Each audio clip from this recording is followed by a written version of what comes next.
эмне сүрөт тартып отурасың ал жерде? Сабын окуйсуңбу?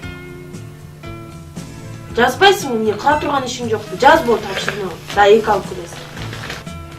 Жазбоо сабагын карасаңбы сүрөт тартып отурган. Түшүнбөй атпайм. Сен кызык немесиң го, түшүнбөсөң менден сурабайсыңбы? Мен бу жерде эмнеге отурам жантам мен?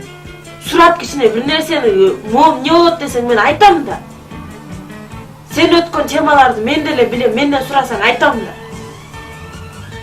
Эжеке, мына мисалы, метр деген эмне? Метр деген литр. Литр? Литр деген метрдин, жана метр бар го, ошонун эле суюктугу.